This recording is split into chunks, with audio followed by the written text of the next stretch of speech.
Chapter 1, A Woman on the Edge. The town of Dry Creek lay sweltering beneath a blood-orange sunset, dust curling in lazy swirls across its single dirt street. The saloon doors swung with a slow creak, spilling laughter, fiddle music, and the sharp tang of whiskey into the cooling air. A few men leaned on the hitching posts, spurs clinking idly, their narrowed eyes fixed on a figure stumbling out of the desert haze. She came barefoot, her dress torn at the hem and gray with road dust, clutching a shawl too thin to fight the evening chill. Her steps faltered as she reached the boardwalk, and she gripped the railing as if it were the only solid thing in her world. Murmurs rose from the saloon window. Curious, sharp-edged whispers carried on smoke and cheap liquor. "Looks like the desert spat her out," one man drawled, earning a chuckle.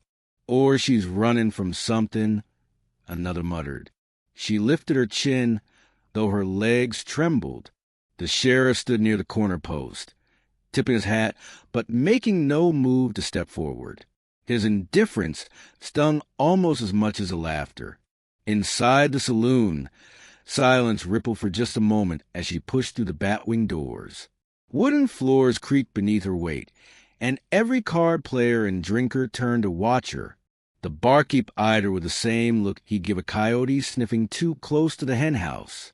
"Water," she whispered, her throat raw. A snicker broke the tension. Someone muttered, "Ain't no charity here." She bowed her head, shame burning hotter than the desert sun she had escaped. But before the moment could swallow her whole, a heavy bootstep sounded from the far end of the room. He rose slowly from his chair, a broad-shouldered man, his shirt rolled at the sleeves, beard rough as pine bark. He was known to the town as a mountain man, a widower who came down from the hills only when winter forced him. The two children who sometimes trailed at his side were his only company. His gaze held her steady, unflinching. He studied the desperation in her eyes, the way she clutched her shawl, like it might keep her from vanishing. The saloon seemed to quiet under the weight of his stare. He set his glass down, the thunk echoing. "Ma'am," he said, voice deep as gravel, "you look like a soul without shelter." She swallowed, unable to answer. He took a step closer, dust clinging to his boots. Then, with the bluntness of a man who had no patience for games, he spoke words that silenced the mocking crowd altogether. "You need a home, and I need a mother for my children." The saloon air held still, the fiddle bow frozen mid-stroke. She blinked, torn between disbelief and the strange flicker of hope his words stirred. The West was cruel, but in his voice was something she hadn't heard in a long time. Possibility. And in that moment, beneath the fading light and the coyote's lonely cry outside town, her fate shifted. Chapter 2. The Cabin in the Wilderness. The trail into mountains was no road at all, just a winding scar through sagebrush and stone. The woman sat astride a wiry bay horse, her borrowed skirts flapping against the saddle, fingers raw from clutching the reins. The mountain man rode ahead, his broad frame straight in the saddle, rifle strapped across his back, silent but watchful. The prairie town had fallen behind him hours ago, swallowed by the rolling hills and vast skies. Coyotes had begun their howls as twilight deepened, a reminder of how far from safety she had already wandered. She wanted to ask him where exactly he was taking her, but every time the words rose to her lips, they withered beneath the weight of his quiet authority. By the time they reached his land, the moon was climbing high. A small cabin stood against the dark line of the pines, smoke curling faintly from its stone chimney. It wasn't much, rough-hewn logs, a door scarred by weathering years. But to her weary eyes, it looked like the promise of warmth. He dismounted with the ease of a man born to the saddle. "Come on down," he said. His voice was steady, not unkind, but there was no room for refusal. Her legs shook as she slid from the horse, boots hitting the hard ground. Before she could steady herself, the cabin door creaked open. Two small faces peered out, Children, a boy of maybe 10 and a girl a few years younger.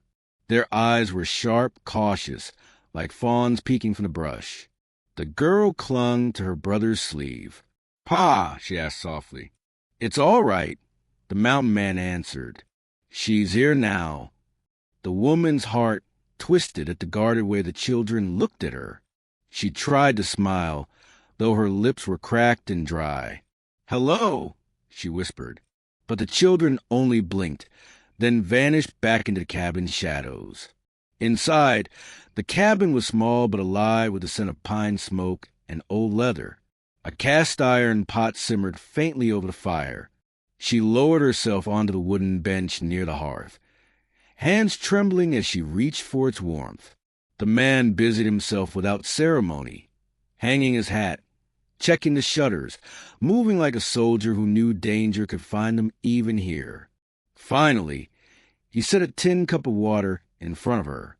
She drank greedily, the coolness burning down her throat. "You'll take the spare cot," he said, nodding toward the corner where a simple blanket was spread. "Work's hard up here, but if you're willing, you'll have a place." She looked at him, searching his face for mockery, for some hidden cruelty, but found only a stern kind of honesty. Outside, the wind rattled the shutters, and somewhere in the distance a wolf gave a long, mournful cry. The woman shivered, pulling the blanket tighter around her shoulders. She didn't know if she'd escaped her past, or walked straight into another kind of wilderness. But for the first time in years, she felt the faintest flicker of something like hope. Chapter 3, Ghosts of the Past. Dry Creek's single street shimmered with heat as the woman followed the mountain man into town, her borrowed bonnet shading her face. Horses snorted at the hitching post, and the smell of leather, sweat, and dust hung thick in the air. She clutched the basket in her hands as though it were armor. Every step on the creaking boardwalk made her heart hammer harder. The general store loomed ahead, its door propped open, spilling the mingled scent of flour and tobacco. She dared a glance at the children trailing close behind their father, and for the first time since arriving at the cabin, she noticed a small comfort of being part of something, not drifting alone like tumbleweed. But comfort shattered when a familiar voice cut through the hum of town life. "Well, I'll be damned." She froze, her breath caught in her throat as a tall man stepped from the shadow of the saloon.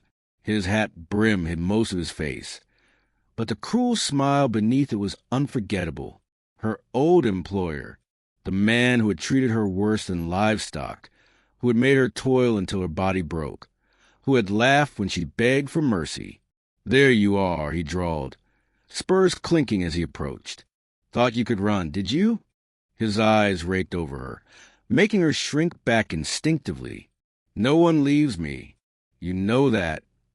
Her grip tightened on the basket until the wicker dug into her palms. She tried to find her voice, but only a whisper came. "Stay away."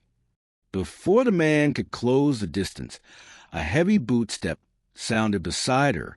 The mountain man shifted, placing his broad frame squarely between them. His hand rested near the worn handle of his revolver, calm but coiled with quiet threat. "You've said enough," the mountain man said, voice steady as iron. The employer sneered. "And who are you to tell me what's mine?" The mountain man's jaw flexed, but he didn't flinch. "She ain't yours. Not now, not ever again."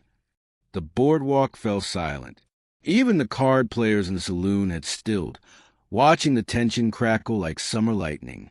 The employer's hand twitched near his belt, but the mountain man's eyes pinned him, unyielding. After a long, taut moment, the employer cursed under his breath and spat in the dust. "This ain't over," he hissed, before stalking off toward his horse. The woman sagged against the railing, her body trembling. The children huddled close to her skirts, their eyes wide. She looked up at the mountain man, her voice breaking as she forced words out. "You don't understand men like him. They don't stop." His gaze softened just enough to meet hers. "Then let him come," he said. "Out here. You're judged by how you fight to survive, not where you've been. For the first time, she saw not just a protector, but a man who believed she was worth defending. And in her chest, where fear had lived for so long, a fragile seed of trust began to take root. Chapter 4, Fire and Gunpowder. The night air hung heavy with silence, broken only by the steady crackle of fire in the cabin hearth. The woman sat mending a tear in the boy's shirt, her hands trembling despite the quiet.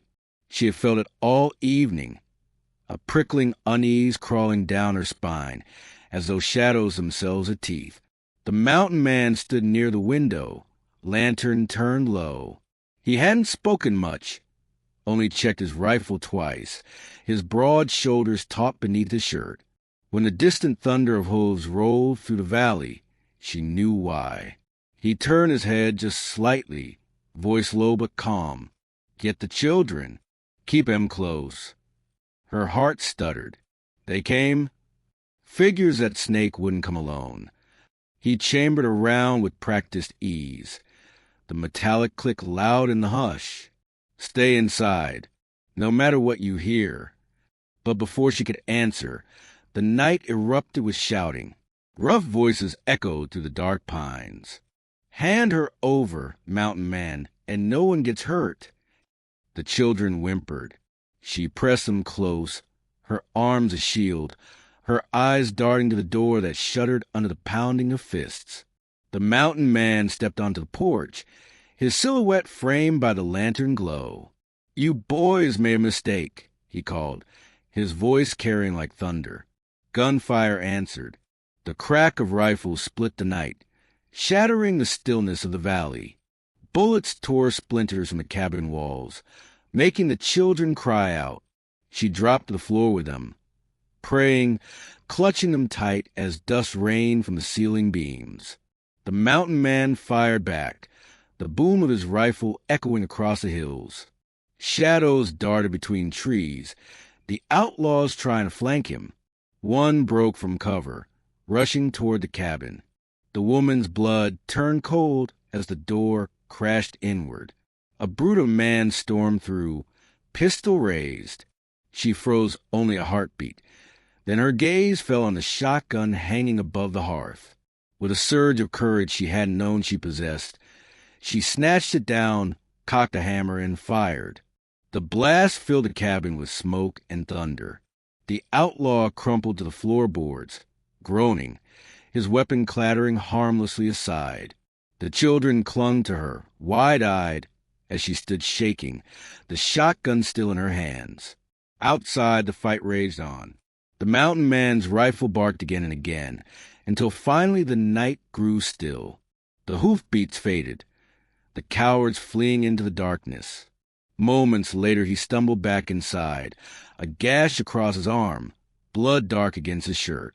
He dropped the rifle to the table, breathing hard. His eyes swept to her, to the outlaw moaning on the floor, then back to her trembling hands clutching the shotgun. "You did good," he said quietly, pride flickering in his voice. Her knees nearly gave way, but the children were clinging to her now, not with fear but with trust, and she realized, with a shock that stole her breath, that she was no longer an outsider. She had fought for this home, and it had become hers. Chapter 5, The Tenderest Promise. The cabin smelled of smoke and blood. The fire in the hearth burned low, casting long, wavering shadows across the rough-hewn walls. The mountain man sat at the table, his shirt sleeve rolled up, crimson staining the linen she pressed against his arm. He hardly flinched, though the cut was deep. She dipped the rag into a basin of water, her hands trembling as she wrung it out. "You should have let me—" Her voice broke, her eyes filling with tears. "You should have let me protect you, too." His gaze lifted to hers, steady and unyielding. "You already did." He nodded toward the outlaw still bound in the corner, moaning faintly from her shotgun blast. "You saved this home.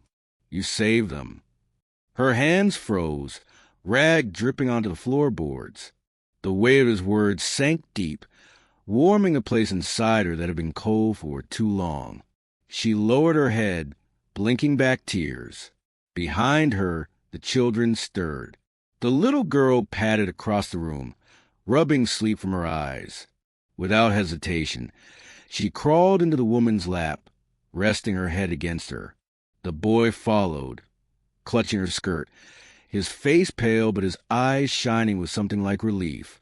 The woman's arms came around him instinctively. She kissed the girl's hair, breathing in the scent of pine smoke and wild grass. For a moment, she forgot the blood and the danger. For a moment, she was only a mother again. The mountain man watched, his expression softening. He pushed himself up, wincing, and crossed the room, standing over them. He looked down with eyes dark as the earth, eyes that had seen too much loss. "You weren't meant to just survive," he said, voice low, rough with something he had long held back. "You were meant to belong." Her throat tightened. She wanted to deny it, to tell him she was too broken, too scarred by the past. But the words refused to come. Instead, her gaze found his, steady and unflinching. He reached down, his callous hand brushing her cheek. It was a touch at once tender and strong, like the man himself. "I brought you here because I needed someone for them," he admitted, nodding toward the children. "But I'd be lying if I said that's all. I need you, too." The fire popped, sparks lifting like tiny stars. She closed her eyes, leaning into his hand, her heart racing with fragile, dangerous hope. "I don't know if I'm strong enough," she whispered.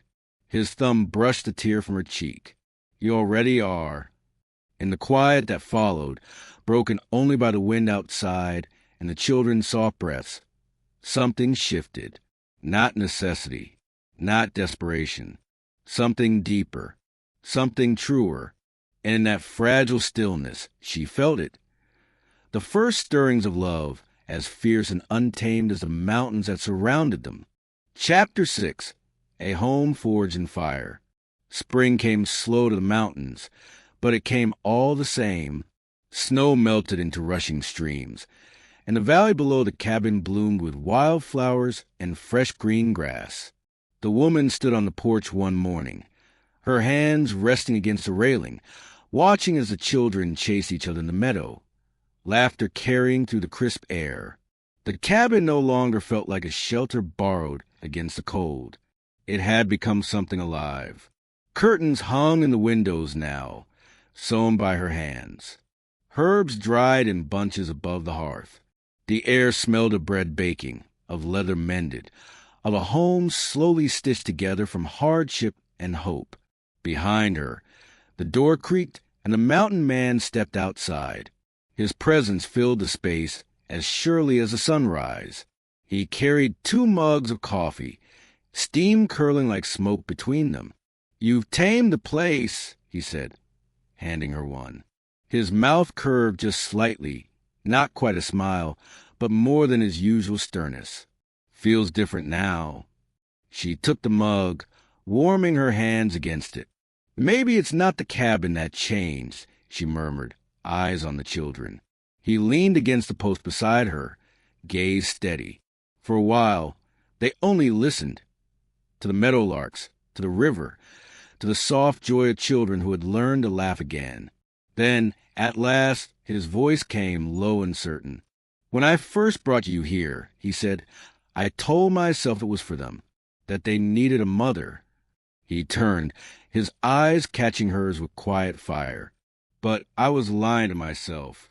Truth is, I needed you too, more than I knew." Her chest ached at his words. The wind tugged at her hair, carrying the scent of sagebrush and pine. She searched his face, every scar, every line carved by years of loss and survival. "And what if I can't be enough?" she whispered. He reached for her hand, rough palm enclosing hers with surprising gentleness. "You already are." You gave them laughter again. You gave me something I thought I had buried with the past. His voice broke just slightly. You gave me back my heart.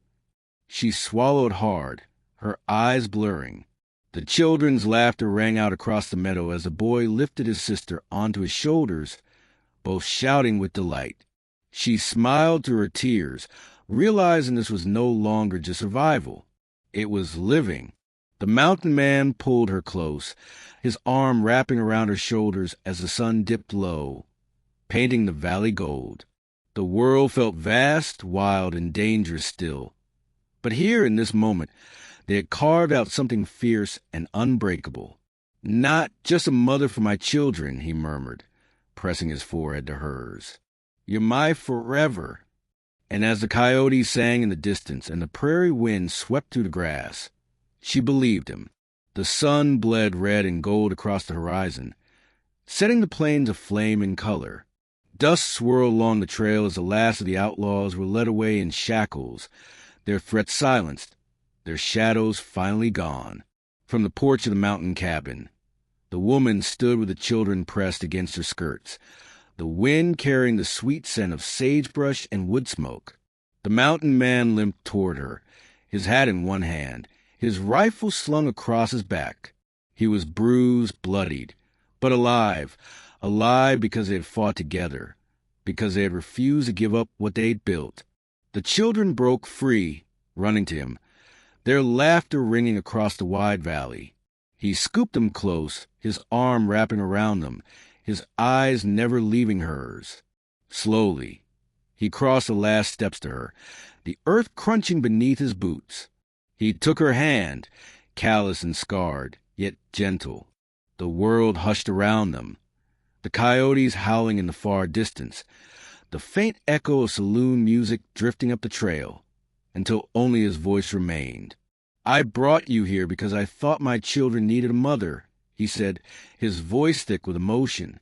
"But the truth is, I needed you. You're my home." Tears burned her eyes as she pressed her forehead against his, the prairie wind lifting her hair. "And you're mine," she whispered. As the sun sank behind the mountains, they stood together, no longer survivors of separate storms, but a family forged by fire, bound by love, and strong enough to face whatever wild tomorrow the West would bring.